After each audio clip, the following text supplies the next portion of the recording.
RTGS కూడా చెప్పాలి, పంచాయత్ రాజ్ కానీ, స్కూల్ ఎడ్యుకేషన్ కానీ, మున్సిపల్ అడ్మినిస్ట్రేషన్ కానీ, సోర్స్ నుంచి కన్జ్యూమర్ వరకు ఏ విధంగా చేస్తున్నారు.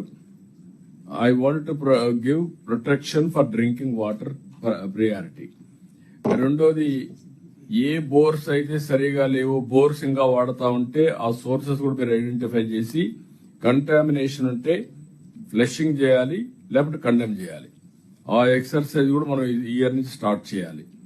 నేను నిన్న ఒక డిస్ట్రిక్ట్ లో చూశాను. నిన్న కూడా నేను very clear, all welfare department అంతా కూడా కేర్ఫుల్ గా ఉండి, రెసిడెన్షియల్ స్కూల్స్ ట్రైబల్ నిన్న కూడా ఒక ఊర్లో కంటామినేషన్ వచ్చి పిల్లలంతా హాస్పిటలైజ్ అయ్యారు. అది షుడ్ నాట్ రిపీట్ అవుతుందంటే మంత్రి గాని, సెక్రటరీ గాని, you will be held responsible. You down below ఈ స్ట్రీమ్ లైన్ ఎవ్రీథింగ్. అదర్వైజ్ ఇది కంటిన్యూ జరిగితే మాత్రం సీరియస్ తీసుకోవాల్సి వస్తుంది.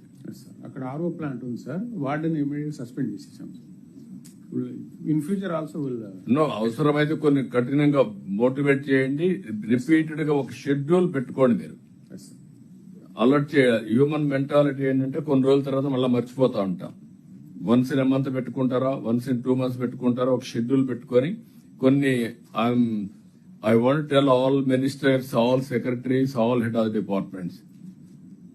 ఒక 2 days మీ డిపార్ట్మెంట్ లో ఏం జరుగుతుందో గ్రౌండ్ లో పోయి చూసుకొని వచ్చి ఇంప్రూవ్ చేయాలి మినిమం. దానికి కూడా ఒక కేపీఐ తయారు చేయండి. పీయూష్, దానికి కూడా all secretary has to go, all ministers has to go, all head of the departments 3-4 days they must be in the field. అప్పుడే వీళ్ళకు గ్రిప్ వస్తుంది. డేటా ఉంది, డేటా డ్రివెన్ డెసిషన్ మేకింగ్ ఉండాలి. దానికి మీరు ఫీల్డ్కి వెళ్ళాలి. అదర్వైజ్ మనం ఇక్కడ కూర్చుంటే కరెక్ట్ గా రాదు.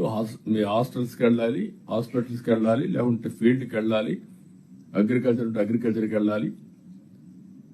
అది కూడా మనం ఒక ఇది పెట్టుకుందాం, ఎస్ఓపి పెట్టుకొని just like KPIs field visits లో పెట్టేసేయండి. అవి కూడా పెట్టండి.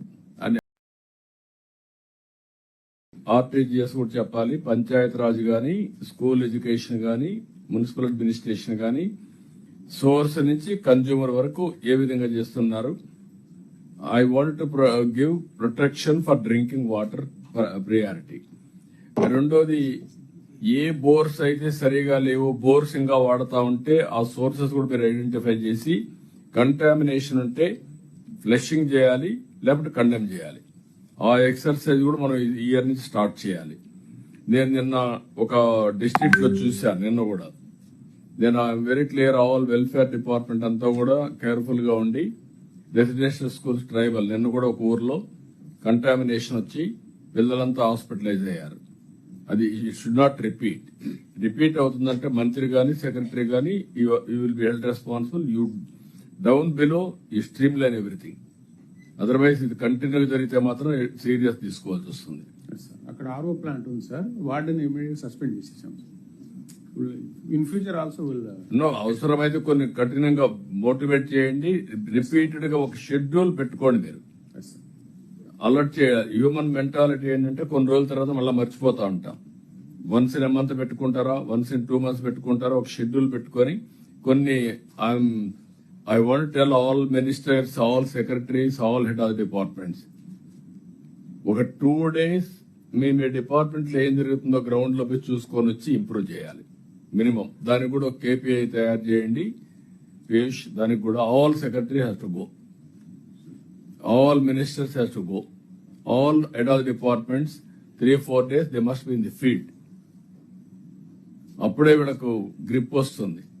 డేటా ఉంది, డేటా డ్రివెన్ డెసిషన్ మేకింగ్ ఉండాలి. దానికి మీరు ఫీల్డ్కి వెళ్ళాలి. అదర్వైజ్ మనం ఇక్కడ కూర్చుంటే కరెక్ట్ గా రాదు. మీ హాస్టల్స్కి వెళ్ళాలి, హాస్పిటల్స్కి వెళ్ళాలి, లేకుంటే ఫీల్డ్కి వెళ్ళాలి, అగ్రికల్చర్ ఉంటే అగ్రికల్చర్కి వెళ్ళాలి. అది కూడా మనం ఒక ఇది పెట్టుకుందాం, ఎస్ఓపి పెట్టుకొని just like KPIs field visits లో పెట్టేసేయండి.